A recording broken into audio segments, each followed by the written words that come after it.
بڑا غریب نواز ہے خواجہ تو بڑا غریب نواز ہے تیری شان شان ید اللہ تیری شان شان ید اللہ۔ اعوذ باللہ من الشیطان الرجیم، بسم اللہ الرحمن الرحیم۔ ناظرین محترم السلام علیکم ورحمۃ اللہ وبرکاتہ۔ میں ہوں آپ کا میزبان محمد رئیس احمد اور پیش کیا جا رہا ہے خصوصی پروگرام مبلغ ہند، جس میں حضرت خواجہ خواجگاں معین بے کساں سلطان الہند خواجہ غریب نواز رحمۃ اللہ تعالیٰ علیہ کی خدمت میں خراج عقیدت و محبت پیش کیا جا رہا ہے۔ آپ جانتے ہیں کہ ماہ رجب المرجب کے آمد سے پہلے ہی خواجہ صاحب کے تذکرے شروع ہو جاتے ہیں۔ صدیاں گزر گئی ہیں لیکن یہ وہ ذکر ہے کہ جو کم نہیں ہو رہا، اس کی رونق ماند نہیں پڑ رہی، بلکہ جیسے جیسے وقت گزرتا جا رہا ہے ویسے ویسے یہ ذکر بڑھتا جا رہا ہے۔ اس میں اللہ تعالیٰ نے مزید برکتیں عطا فرما دی ہیں اور خواجہ صاحب کے چاہنے والے محبت کرنے والوں کی تعداد خواجہ صاحب کے زمانے میں جتنی تھی آج اس سے بدرجہاں زیادہ نظر آتی ہے۔ یہ بھی خواجہ صاحب کے فیوز و برکات میں سے ایک برکت ہے کہ جو ہم محسوس کر رہے ہیں۔ آج حضرت خواجہ معین الدین چشتی اجمیری رحمۃ اللہ تعالیٰ علیہ کے حوالے سے انشاءاللہ بات کریں گے اور آپ کے فضائل و مناقب پر، آپ کی سیرت مبارکہ پر انشاءاللہ ان پروگرامز میں بات ہوتی رہے گی۔ شناخواں حضرات یہاں موجود ہوں گے، اسکالر حضرات ہمارے ساتھ آج بھی موجود ہیں۔ میں تعارف کرانا چاہوں گا ممتاز و معروف ریلیجیس اسکالر پروفیسر ڈاکٹر محمد احمد قادری صاحب ہمارے پہلے مہمان ہیں۔ السلام علیکم ورحمۃ اللہ وبرکاتہ۔ وعلیکم السلام ورحمۃ اللہ وبرکاتہ۔ اور میرے دائیں جانب ہی ممتاز و معروف عالم دین علامہ مفتی احسن نوید نیازی صاحب تشریف فرمائیں۔ السلام علیکم ورحمۃ اللہ وبرکاتہ۔ وعلیکم السلام ورحمۃ اللہ وبرکاتہ۔ اور میرے بائیں جانب ممتاز و معروف شناخواں جناب قاری محسن قادری موجود ہے، آپ کا بھی خیر مقدم ہے۔ السلام علیکم ورحمۃ اللہ وبرکاتہ۔ اس سے پہلے کہ ہم نعت رسول مقبول صلی اللہ علیہ وآلہ وسلم کی جانب بڑھیں، وہ نذرانہ عقیدت، وہ عقیدت کے پھول جو حضور خواجہ خواجگاں معین بے کساں سلطان الہند حضرت خواجہ معین الدین چشتی اجمیری رحمۃ اللہ تعالیٰ علیہ نے سرور کائنات صلی اللہ علیہ وآلہ وسلم کی بارگاہ میں پیش کیے، میں وہ پیش کیے دیتا ہوں کہ در جاں چو کرد منزل جانان ماں محمد، در جاں چو کرد منزل جانان ماں محمد، صد در کشادہ در دل از جان ماں محمد، صد در کشادہ در دل از جان ماں محمد، ماں بلبلیم نالاں، ماں بلبلیم نالاں در گلستان احمد، ماں لولویم مرجاں عمان ماں محمد، ماں لولویم مرجاں عمان ماں محمد، مستغرق گناہیم ہر چند عذر خواہیم، مستغرق گناہیم ہر چند عذر خواہیم، پژمردہ چو گیا ہیم باران ماں محمد، پژمردہ چو گیا ہیم باران ماں محمد، در باغ و بوستانم دیگر مخام عینی، در باغ و بوستانم دیگر مخام عینی، باغم بسست قرآن بستان ماں محمد، در جاں چو کرد منزل جانان ماں محمد، صد در کشادہ در دل از جان ماں محمد۔ آئیے چلتے ہیں نعت رسول مقبول صلی اللہ علیہ وآلہ وسلم کی جانب قاری محسن قادری۔ صبا بسوئے مدینہ رکن، صبا بسوئے مدینہ رکن، ازی دعا گو سلام برخا، صبا بسوئے، صبا بسوئے مدینہ رکن، ازی دعا گو سلام برخا، بگرد شاہ مدینہ گردو، بگرد شاہ مدینہ گردو، بسد تذر و پیام برخا، صبا بسوئے مدینہ رکن، ازی دعا گو سلام برخا، بابا برحمت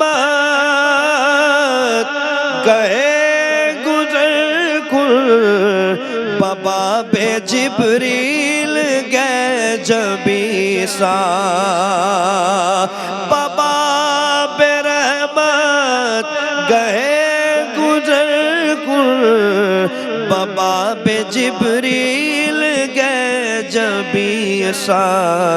سلام ربی علی نبی سلام ربی علی نبی گئے بابا بو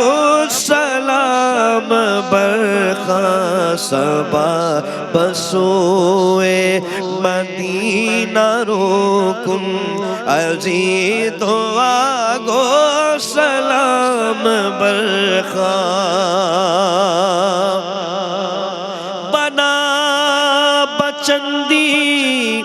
ادب ترازی سر ارادت بخا کے آنکو بنا بچندی ادب ترازی سر ارادت بخا کے آنکو صلاۃ و وافر بروح پاک صلاۃ و وافر بروح پاک جناب خیر انام برخا صبا بسوئے مدینہ رکن عزیز و آگو سلام برخا پلین داؤد ہم نواشو بنا لئے درد آشنا شو پلین داؤد ہم نواشو بنا لو درد آشنا شو ببز میں پیغمبری غزل را ببز میں پیغمبری غزل را زعبد عاجز نظام برخا صبا بسوئے مدینہ رکن عزیز و آگو سلام برخا بگرد شاہ مدینہ گردو بسد تذر و پیام برخا صبا بسوئے کیا بات ہے، سبحان اللہ سبحان اللہ سبحان اللہ۔ مبلغ ہند حضرت خواجہ معین الدین چشتی اجمیری رحمۃ اللہ تعالیٰ علیہ کے خلیفہ حضرت خواجہ قطب الدین بختیار کاکی رحمۃ اللہ علیہ، ان کے خلیفہ حضرت بابا فرید الدین مسعود گنج شکر رحمۃ اللہ تعالیٰ علیہ، اور ان کے خلیفہ حضرت خواجہ نظام الدین اولیاء محبوب الہی رحمۃ اللہ تعالیٰ علیہ، جن کا اپنا ایک نام بہت بڑا نام ہے صوفیاء چشت میں، انہی کا لکھا ہوا کلام بہت خوبصورت انداز میں پیش کر رہے تھے قاری محسن قادری صاحب۔ ناظرین محترم، آج کے پروگرام میں ہم کوشش کریں گے یہ جاننے کی کہ آیا حضرت خواجہ معین الدین چشتی اجمیری رحمۃ اللہ تعالیٰ علیہ ہندوستان تشریف لائے تو کب تشریف آوری ہوئی آپ کی اور کیا حالات و واقعات تھے؟ میں چاہوں گا ڈاکٹر صاحب اس پر کچھ کلام فرمائیے۔ اعوذ باللہ من الشیطان الرجیم، بسم اللہ الرحمن الرحیم۔ مولاي صلی وسلم دائما ابدا علی حبیبک خیر الخلق کلہم، یا ربی بالمصطفیٰ بلغ مقاصدنا واغفر لنا ما مضى یا واسع الکرم۔ اللہ تعالیٰ کا یہ احسان عظیم ہے کہ اس نے اس دین کی حفاظت کا ذمہ خود اٹھایا بے شک، اور خود ہی اس کے لیے وہ محفل سجا کر خوبصورت گلدستے اپنی محبتوں کی خوشبوؤں کے، جیسے آپ کہتے ہیں توحید اور رسالت کے،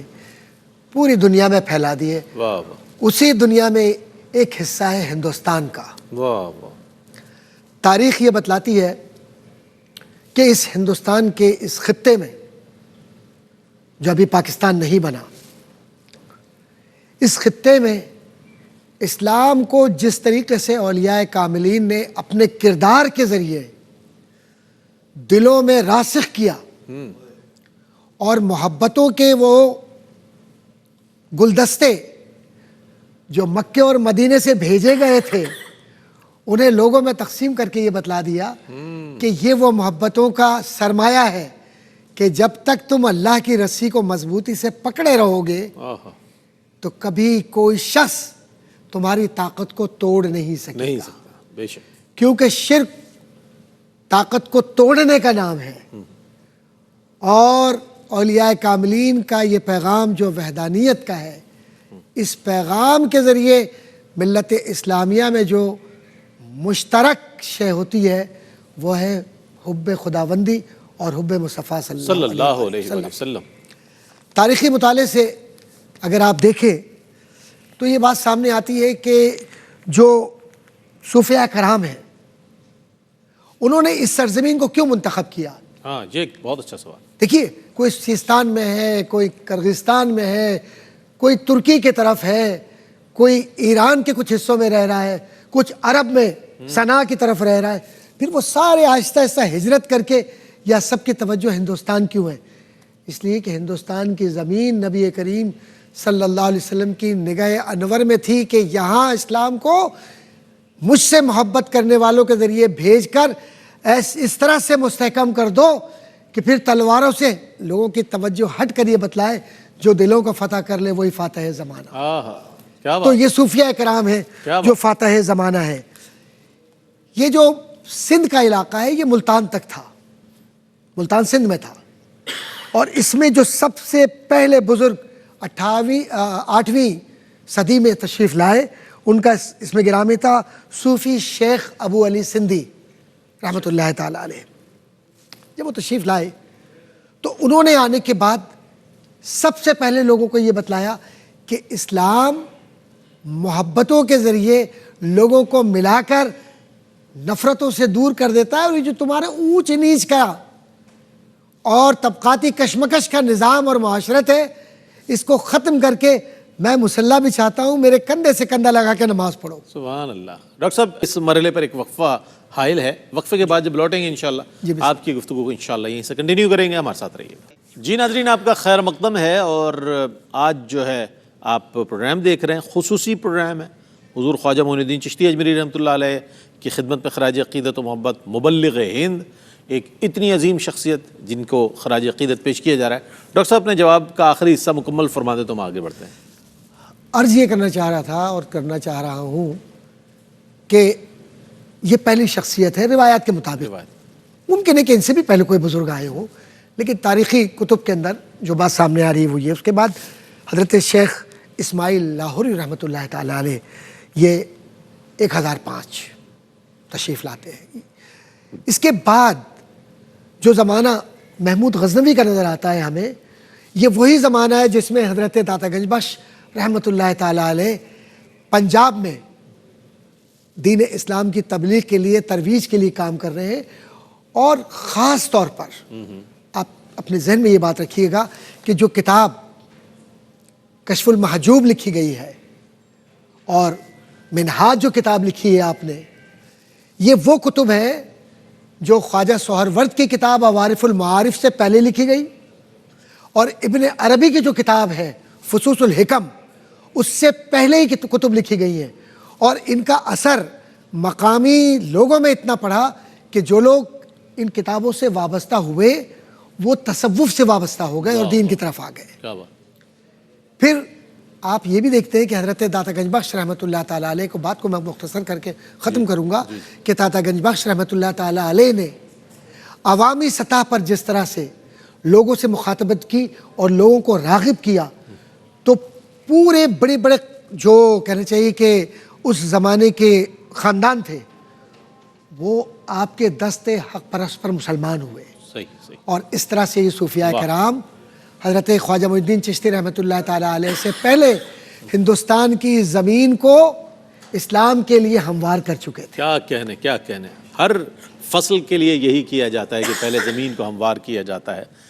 زراعت کے لیے سازگار کیا جاتا ہے، اور اس کے بعد جو فصلیں پیدا ہوتی ہیں، اس سے لوگ سیراب ہوتے ہیں۔ ہم جاننا چاہیں گے علامہ مفتی احسن نوید قادری صاحب سے، کیا فرمائے گا، مفتی احسن نوید نیازی صاحب موجود ہیں، کیا فرمائے گا کہ حضرت خواجہ معین الدین چشتی اجمیری رحمۃ اللہ تعالی علیہ ایک ایسی آفاقی شخصیت نظر آتے ہیں کہ ظاہر ان کا ایک بہت زیادہ غلبہ نظر آتا ہے لوگوں کے دلوں پر، سوچ پر۔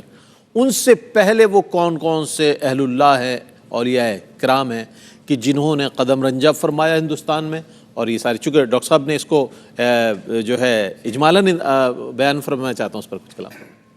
بسم اللہ الرحمن الرحیم، صلی اللہ علیہ حبیب محمد وعلی آلہ وصحبہ وبارک وسلم۔ خواجہ خواجگاں خواجہ معین الدین حسن سجزی چشتی رحمہ اللہ کی کیا بات ہے۔ آپ جب اس سرزمین ہند میں تشریف لائے ہیں تو آپ سے پہلے بھی اہل اللہ یہاں تشریف لائے تھے۔ یہ ایک سلسلۃ الذہب ہے، ایک چین آف گولڈ ہے۔ آپ اس سلسلۃ الذہب کی ایک حسین کڑی ہیں، اس کا آپ ایک حصہ ہیں۔ تو یہ سب سے پہلے جو آمد ہوئی سرزمین ہند کے اندر صوفیاء کرام کی، تو جب ہم کتب تاریخ کو اٹھاتے ہیں، کتب تذکرہ کو اٹھاتے ہیں، تو جیسا کہ ڈاکٹر صاحب نے بھی اشارہ کیا، تو کتب تاریخ کے اندر میں اس بات کا اشارہ ملتا ہے کہ ایک بزرگ تھے شیخ ابو علی سندھی رحمہ اللہ، وہ تشریف لائے تھے 8ویں صدی عیسوی میں۔ 8ویں صدی عیسوی میں وہ یہاں تشریف لائے اور انہوں نے اسلام کی تبلیغ کا کام کیا ہے۔ اس کے بعد پھر ہمیں ایک بزرگ کا نام نظر آتا ہے شیخ صفی الدین حقانی رحمہ اللہ۔ یہ 1007 سنہ ہجریہ میں ان کا، سنہ عیسویہ 1007 سنہ عیسویہ میں ان کا وصال ہوا ہے۔ یہ بھی یہاں پر بر صغیر پاک و ہند میں تشریف لائے، سندھ کی طرف یہ تشریف لائے تھے اور انہوں نے بھی اسلام کی تبلیغ کا کام سر انجام دیا ہے۔ پھر اس کے بعد ہمیں نظر آتا ہے کہ محمود غزنوی کے دور میں جو ایک بزرگ آئے ہیں شیخ اسماعیل لاہوری رحمہ اللہ، وہ 1005 سنہ عیسویہ میں تشریف لائے ہیں، اور اس کے بعد سے پھر یہاں صوفیاء صافیہ کی ایک بڑی تعداد کی آمد کا سلسلہ شروع ہو گیا ہے۔ یعنی اور بھی لوگ آئے ہوں گے، لیکن یہ ہم ذکر کر رہے ہیں ان کا کہ جن کے نام تاریخ میں محفوظ ہیں، کتابوں میں ملتے ہیں، اور جو اولین لوگ ہیں ان میں جن کا نام آتا ہے، نمایاں نظر آتا ہے۔ اور پھر اس کے بعد تو ایک سلسلہ ہی شروع ہو گیا، چلتے چلتے پھر یہ سلسلہ پہنچا ہے حضور داتا علی حجویری رحمہ اللہ، داتا گنج بخش رحمہ اللہ، اس ہستی تک پہنچا ہے کہ جس ہستی کے لیے اقبال نے کہا تھا سید حجویر مخدوم امم، مرقد او پیر سنجر راہ حرم، بند ہائے کوہسار آساں گزیخت، در زمین ہند تخم سجدہ ریخت، کیا بات ہے، عہد فاروق از جمالش تازہ شد، حق سے حرف او بلند آواز شد، پاس بان عزت ام الکتاب، از نگاہش خانہ باطل خراب۔ پھر آگے فرمایا خاک پنجاب از دم او زندہ گشت، خاک پنجاب از دم او زندہ گشت، صبح ماں از مہر او تابندہ گشت۔ یہ داتا علی حجویری وہ ہیں، اور یہ بنیادی جو میں نے پڑھا اس کے اندر خاص طور پر زور اس پر ہے جو اقبال نے یہ کہا نا، در زمین ہند تخم سجدہ ریخت، ہند کی سرزمین میں سجدے کا بیج انہوں نے بویا ہے۔ یعنی اتنی بڑی سطح پر پہلے والے جو بزرگ تشریف لائے ہیں انہوں نے بھی کام کیا ہے، لیکن ان کی جو سطح تھی وہ محدود تھی۔ داتا علی حجویری رحمہ اللہ نے ایک بڑی سطح پر یہ کام کیا ہے،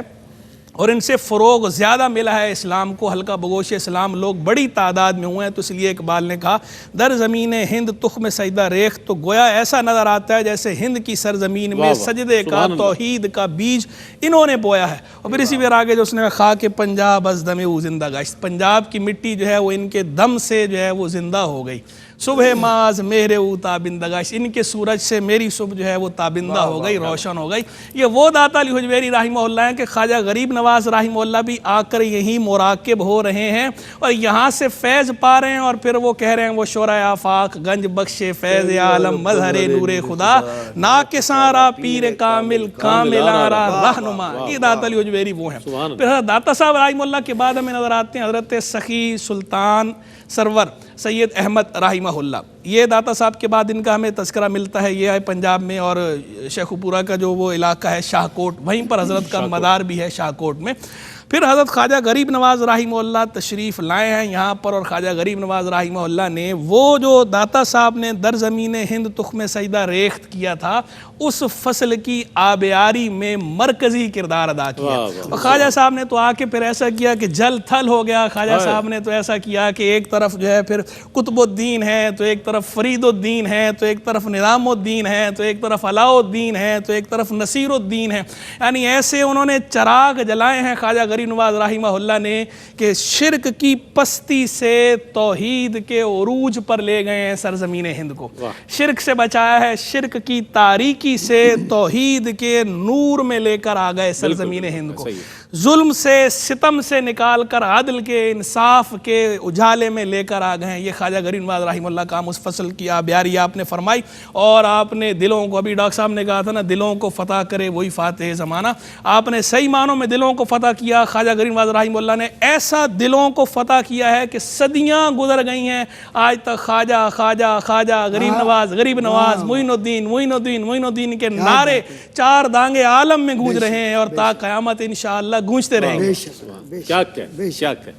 یہ ہے وہ تاریخ جو علماء حضرات بیان فرماتے ہیں۔ ظاہر خواجہ صاحب سے پہلے بھی بزرگان ملت تشریف لائے، اپنے اپنے دور میں کام کیا، لیکن اللہ نے ان نفوس قدسیہ کو وہ دوام عطا فرمایا ان کے ذکر کو کہ آج بھی ان کا ذکر تازہ ہے، ان کے تذکرے جو ہیں ایسے کیے جاتے ہیں جیسے کل کسی بات ہو، جبکہ صدیاں گزر چکی ہیں۔ میں یہ جاننا چاہوں گا کہ حضرت خواجہ معین الدین چشتی اجمیری رحمۃ اللہ علیہ جس وقت تشریف لائے ہندوستان، تو اس وقت عالم اسلام کے جو حالات تھے، ڈاکٹر صاحب میں چاہتا ہوں اس پر کچھ ارشاد فرمائیے گا، کیا حالات تھے، کن حالات میں؟ ایک بات تو یہ ہے کہ یہ وہ زمانہ ہے جو ملت اسلامیہ خاص طور پر عرب کی سرزمین، خلفائے بنو عباس کا وہ دور چل رہا ہے جس میں ابتلا بھی ہے، آزمائش بھی ہے، پریشانیاں بھی ہیں، کمزوریاں بھی ہیں، اور زمین و زر سے زیادہ محبت ہے، دین سے محبت اور دین کی رغبت کم ہو رہی ہے۔ لیکن دوسری طرف جو ملت اسلامیہ سے پیار کرنے والے صوفیاء کرام ہیں، علماء کرام ہیں، نشاپور کا علاقہ ہو، بغداد کا علاقہ ہو، نجف ہو، کربلا ہو یا صنعا ہو، حجاز، اس ساری پٹی کے اندر آپ کو نظر آئے گا کہ جو علماء کرام ہیں، جو اصل میں صوفیاء کرام ہیں، اصل میں صوفیاء کرام ہیں، وہ اپنی زندگیوں کا مقصد انہوں نے اس بات کو بنا لیا ہے کہ اعلاء کلمت الحق ہو اور بزرگان دین سے جو نسبت ہے اس میں مضبوطی ہو، اور جن جن علاقوں کے اندر عرب کے مختلف حصوں میں، عراق وغیرہ سے اوپری حصوں میں بھی، اور اس طرف سیستان وغیرہ کے علاقے میں بھی، بخارا وغیرہ میں بھی، جہاں جہاں بزرگان دین کے خانوادے ہیں، وہ مضبوطی کے ساتھ بنیادی طور پر لوگوں کو حفظ قرآن، شریعت پر عمل کرنا، دین کو لے کر چلنا، اور تبلیغ دین کا وہ جو حکم ہے کہ بلغوا عنی، میری جانب سے لوگوں تک پہنچا دو، خواہ یہ ایک آیت ہی کیوں نہ ہو، ایک نشانی کیوں نہ ہو، تو اس پر عمل کرتے ہوئے ان خانوادوں نے اس روایت کو زندہ رکھا۔ اسی روایت کو آپ دیکھیں، اسی روایت کو جو بزرگان دین ہیں انہوں نے دو صورتوں سے زندہ رکھا ہے۔ اچھا، ایک اپنی ذاتی حیثیت میں ہجرت کرنا، اور وہ ہجرت ہمیں ان سارے علاقوں میں جہاں میں نے بات کی وہ ہمیں بڑے پیمانے پر اس لیے نظر آتی ہے کہ جو یہ علماء تھے انہوں نے اس بات کو محسوس کیا، یہ صوفیاء کرام انہوں نے اس بات کو محسوس کیا کہ اب یہ جگہ اس طریقے سے نہیں ہے، بلکہ اس میں دنیاوی اعتبار سے چیزوں کی آمیزش ہو رہی ہے، اور ہم پر یہ فرض ہے کہ ہم اس علاقے میں بھی اور اس علاقے سے باہر جا کر بھی تبلیغ دین یا اشاعت دین کا کام کریں۔ واہ۔ اور دوسرا چیز جو بزرگان دین ہیں ان کے عقیدت مندوں میں جو عمال تھے یا بادشاہان وقت تھے، انہوں نے اس بات کا فائدہ اٹھایا، اور جب ہندوستان وہ آئے ہیں تو انہوں نے یہ نہیں کیا کہ وہ بادشاہوں کی مسند سے چپک کر یا جڑ کر انہوں نے اپنے کام کو فراموش کر لیا، بلکہ انہوں نے بادشاہوں کو نظر انداز کر دیا اور نکل کر اللہ کی زمین پر قرآن کو اور دین کو اس طرح سے پہنچا دیا کہ آج معین الدین چشتی رحمۃ اللہ تعالی علیہ اجمیر میں نہیں ہے، صرف ملت اسلامیہ میں نہیں ہے، پوری دنیا میں بھی موجود نظر آ رہا ہے۔ واہ واہ واہ۔ دیگر مصنفین نے اور جتنے لکھنے والے ہیں انہوں نے حضرت خواجہ معین الدین چشتی اجمیری رحمۃ اللہ علیہ کو ٹریبیوٹ پیش کیا ہے، شاندار الفاظ میں، اور کہا ہے کہ یہ وہ ولی کامل نظر آتا ہے کہ بظاہر کسی اور کی حکومت ہو، لیکن ہندوستان پر اگر حکومت نظر آتی ہے تو وہ ایک قبر کی حکومت نظر آتی ہے جس میں آرام فرما خواجہ معین الدین چشتی اجمیری رحمۃ اللہ تعالیٰ علیہ ہیں۔ ایک مختصر سا وقفے کے بعد لوٹیں گے، ہمارے ساتھ رہیے گا۔ ناظرین، آپ کا خیر مقدم ہے۔ آج ایک بار پھر ہم حاضر ہیں آپ کی خدمت میں، اور حضرت خواجہ معین الدین چشتی اجمیری رحمۃ اللہ علیہ کی خدمت میں خراج عقیدت و محبت پیش کیا جا رہا ہے۔ اچھا، جو تذکرہ آج ہوا صوفیاء کرام کا، خواہ وہ سلسلہ چشت سے تعلق رکھتے ہوئے دیگر سلاسل سے تعلق، یعنی اللہ والوں کا جو ذکر ہوا، جس طرح ہندوستان کی طرف، بر صغیر پاک و ہند کی طرف تشریف لائے یہ حضرات، تو محسوس یہ ہوتا ہے، یہ سارا سینیریو یہ بتا رہا ہے، یہ سارا پس منظر یہ بتا رہا ہے کہ تبلیغ دین میں جو ہے وہ صوفیہ کا انداز جو ہے وہ بہت مؤثر رہا ہے ان کے مقابلے میں کہ جو علماء حضرات تھے۔ یہ ایک سوال میرے جیسے طالب علم کے ذہن میں آتا ہے، آپ کے بھی ذہن میں ہوگا۔ جی مصطفیٰ، کیا کہیے گا اس کے حوالے سے؟ ریس بھائی، پہلے تو میں یہاں ایک وضاحت کر دوں کہ ایک ہے علم ظاہر اور ایک ہے علم باطن۔ تو جب ہم یہ بات کہتے ہیں نا کہ صوفیہ صافیہ کا انداز ورسز علماء کا انداز، تو یہ بات پیش نظر رہے کہ اس کا مطلب یہ نہیں ہوتا کہ عالم ورسز جاہل۔ صوفی جو ہے وہ جاہل نہیں ہوتا، جاہل کو صوفی نہیں کہا جاتا۔ بے علم نہ تو خدا را شناخت، بے علم تو خدا کی شناخت حاصل کر ہی نہیں سکتا، وہ صوفی کاہے کا؟ صوفی جو ہوتا ہے وہ علم ظاہر اور علم باطن کا جامع ہوتا ہے، صوفی اس کو اسی لیے کہا جا رہا ہوتا ہے، یعنی وہ سپریم ہوتا ہے۔ ایک عالم ظاہر ہے، علم ظاہر رکھتا ہے، اور ایک وہ بندہ ہے جو علم ظاہر علم باطن دونوں کا جامع ہے۔ تو ظاہری بات ہے جو علم ظاہر علم باطن دونوں کا جامع ہے وہ علم صرف علم ظاہر والے کے مقابلے میں سپریم ہے۔ یہ ایسے ہی ہے کہ ایک طرف جو ہے وہ میٹرک پاس ہو اور ایک طرف جو ہے وہ پی ایچ ڈی اسکالر ہو، تو جس طرح پی ایچ ڈی اسکالر جو ہے وہ میٹرک پاس کے مقابلے میں برتر ہے، تو ایسے ہی وہ صوفی جو علم ظاہر اور علم باطن کا جامع ہے وہ برتر ہے اس عالم سے کہ جو صرف علم ظاہر رکھتا ہے۔ وہ علم ظاہر رکھتے ہوئے بھی اپنی جگہ درست ہے، یعنی اس کے پاس بھی سند ہے، جیسے میٹرک والے کے پاس سند موجود ہے، لیکن اس کے مقابلے میں پی ایچ ڈی والا ہے تو اس کی فہم زیادہ ہے، اس کی سوجھ بوجھ زیادہ ہے، اس کو پتہ ہے چیزیں کس طرح برتنی ہیں، کیسے برتنی ہے، کہاں پر کیا بات کرنی ہے، کتنی بات کرنی ہے۔ تو یہی معاملہ ہمیں نظر آتا ہے صوفیاء کے یہاں اور فقط علم ظاہر کے حاملین کے یہاں، کہ جو علم ظاہر کے حاملین ہوتے ہیں عام طور پر ان کا انداز یہ نظر آتا ہے کہ وہ لوگوں کے ذہن کو کیپچر کرنے کی کوشش کرتے ہیں اور بحث مباحثے کے انداز کو اختیار کرتے ہیں، جو کہ اکثر غیر مفید ہوتا ہے۔ کہ جب بحث مباحثے کا انداز اختیار کیا جائے تو اکثر سامنے والا انا میں آتا ہے، اس کی ایگو ہرٹ ہوتی ہے، جب اس کی ایگو ہرٹ ہوتی ہے تو اپنی بات پہ اور پختہ ہو جاتا ہے، وہ اٹک جاتا ہے اس بات کے اوپر۔ جبکہ صوفیہ صافیہ کا جو انداز ہے وہ ہمیں انداز نظر آتا ہے نبوی حکمت والا، انہوں نے انبیاء کرام علیہ السلام کا حکمت بھرا انداز اختیار کیا ہوتا ہے، وہ قائل کرنے کی بجائے مائل کرنے پہ فوکس کرتے ہیں، یعنی وہ اگلے کے دل کو اٹریکٹ کرتے ہیں، وہ کشش جو ان کے اندر ہوتی ہے وہ اگلے کے دل کو، دل سے دل کا سفر ہے، یعنی وہ بحث مباحثے کا انداز اختیار نہیں کرتے بلکہ وہ اپنے اخلاق کے ذریعے اگلے کو محبت دیتے ہیں، اگلے کو انسان ہونے کے ناطے اسے یہ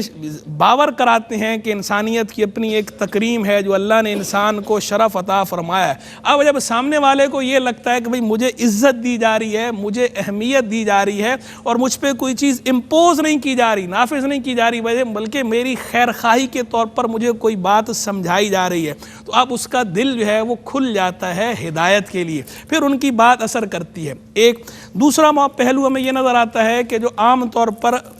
حاملین علم ظاہر ہیں وہ بعض اوقات ان کی کوشش یہ ہوتی ہے کہ سارے کا سارا دین ایک ہی وقت میں اگلے کو سمجھا دیا جائے یا اگلے پہ نافذ کر دیا جائے۔ اب پرابلم یہ ہے کہ جو لوگوں کی عادتیں ہوتی ہیں وہ آہستہ آہستہ چھٹتی ہیں، تدریج کو ملوز رکھا گیا ہے دین متین کے اندر بھی کہ ہم نے تدریجاً اگلے پہ کام کرنا ہوتا ہے، تدریجاً اس کی بری عادتیں چھڑا کر اسے اچھی عادتوں کی طرف لانا ہوتا ہے۔ صوفیہ صافیہ جو ہے وہ اس نقطے کو سمجھتے ہیں تو وہ کوشش کرتے ہیں، پہلی کوشش یہ کرتے ہیں کہ بجائے کل دین ایک ہی وقت میں اس پہ نافذ کرنے کے وہ اس کو آہستہ آہستہ تدریجاً ایک بات آہستہ، جب وہ ایک بات سمجھ لیتا ہے پھر دوسری بات، پھر تیسری، آہستہ آہستہ کرتے ہیں، اور پھر اصل میں اس کے دل میں ذکر الہی کا بیج بوتے ہیں کہ جب اس کے دل میں ذکر الہی، اللہ کی یاد آ جانی ہے تو اب خود بخود عبادت کا دل کرنا ہے اس کا۔ اب اندر سے جو جذبہ اٹھے گا جو اسے گناہ سے بچائے گا، اللہ کی نافرمانی سے بچائے گا، صوفیہ صافیہ اس کو فوکس کرتے ہیں۔ تو چونکہ صوفیہ صافیہ کا انداز نبوی حکمت پر مبنی ہوتا ہے، ان کا انسانی نفسیات کا ادراک بھی ہوتا ہے بڑا گہرا، اور پھر لوگوں کے دل فتح کرتے ہیں، تو اس لیے لوگوں کے دل ان کے قبضے میں ہوتے ہیں، لوگوں کے دلوں پہ وہ راج کرتے ہیں، تو پھر ان کی بات بھی اثر کرتی ہے، اس سے لوگ ہدایت پاتے ہیں، حلقہ بگوش اسلام ہوتے ہیں، اور اس کی بنا پر لوگ اہل اللہ بن جاتے ہیں۔ صوفیہ صافیہ کا نیچے سلسلہ آپ دیکھیں نا، ایک سے ایک ان کے اندر عارف باللہ نظر آتا ہے کہ وہ چراغ سے چراغ جلاتے ہیں، دیے سے دیا جلاتے ہیں۔ اللہ تبارک و تعالیٰ صوفیہ صافیہ رحمہم اللہ کی برکتیں ہم سب کو نصیب فرمائے۔ میں چاہوں گا مختصر پیغام ڈاکٹر صاحب آپ کی خدمت میں دیجیے گا آج کے پروگرام کے بعد۔ پیغام صرف ایک ہی ہے گزارش کی صورت میں کہ یہ اولیاء کرام جو اللہ کے دوست ہیں، ان کی زندگیوں کے جو اصول ہیں، انسان دوستی، امن، محبت، اور ایک ہی دسترخوان پر سب، اس کو اپنا لیجئے، نفرت کسی سے نہیں، اور پیغام محبت عام کر دیجئے تاکہ کل قیامت کے دن یہ سرمایہ محبت جو اللہ کا اس کے نبی کا ہے وہ ہمارے کام آ سکے، ہماری برزخ بھی آسان ہو اور آخرت بھی آسان ہو۔ سبحان اللہ سبحان اللہ۔ میں بہت شکریہ ادا کروں گا ڈاکٹر صاحب آپ کی تشریف آوری کا، مفتی صاحب آپ کی تشریف آوری کا۔ بہت اچھے انداز میں حضرت خواجہ معین الدین چشتی اجمیری رحمۃ اللہ علیہ کی بارگاہ میں جو ہے ہدایہ محبت پیش کیے جا رہے ہیں۔ خواجہ خواجگاں معین الدین، فخر کون و مکاں معین الدین۔ میں گزارش کروں گا قاری محسن قادری صاحب سے کہ وہ منقبت درشان خواجہ خواجگاں حضرت خواجہ معین الدین چشتی اجمیری رحمۃ اللہ تعالیٰ علیہ پیش کرنے کی سعادت حاصل کریں۔ آج آپ دیکھ رہے ہیں، اور ویسے بھی بطور خاص رجب المرجب میں حضرت خواجہ صاحب کا دربار جو ہے وہ بقعہ نور نظر آتا ہے، مرکز انوار و تجلیات نظر آتا ہے، ایک ایسا مرکز نظر آتا ہے، ایک ایسی شمع کی صورت روشن ہے یہ چراغ کہ جہاں پر جو ہے پروانے جوق در جوق آتے ہوئے نظر آتے ہیں اور آپ کو سلام عقیدت پیش کرتے ہوئے نظر آتے ہیں۔ بلا تفریق مذہب و مسلک و مشرب ہر فرد آتا ہے اور اپنی اپنی عقیدت مندی پیش کرتا ہے، نیاز مندی پیش کرتا ہے، اور ان کی عظمتوں کو سلام پیش کرتا ہے کہ آپ نے محبت کے وہ چراغ روشن کیے کہ آج بھی اور آنے والی صدیاں بھی اس بات کا اعتراف کرتی رہیں گی کہ خواجہ صاحب واقعی ہند کے راجہ ہیں جن کی دلوں پر حکومت ہے۔ قاری محسن قادری منقبت کا نذرانہ پیش کریں گے، اس کے ساتھ ہی اپنے میزبان محمد رئیس احمد کو اجازت دیجیے۔ اللہ حافظ۔ تیری شان شان جد اللہ، تیری شان شان جد اللہ، تو بڑا غریب نواز ہے خواجہ، تو بڑا غریب نواز ہے، تیری شان شان جد اللہ، تیری شان شان جد اللہ، تیری شان شان جد اللہ، ہمیں تو نے اپنا بنا لیا،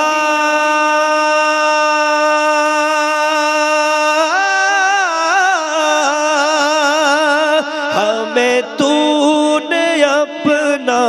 بنا لیا، ہمیں دو جہاں سے بچا لیا، ہمیں دو جہاں سے بچا لیا، تیرا دست جود دراز ہے خواجہ، تیرا دست جود دراز ہے خواجہ، تو بڑا غریب نواز ہے، تیری شان شان جد اللہ، تیری شان شان جد اللہ، تو بڑا غریب نواز ہے خواجہ تو بڑا غریب نواز ہے، تیری شان شان ید اللہ، تیری شان شان ید اللہ، تیرے در سے داغ جبی ملا،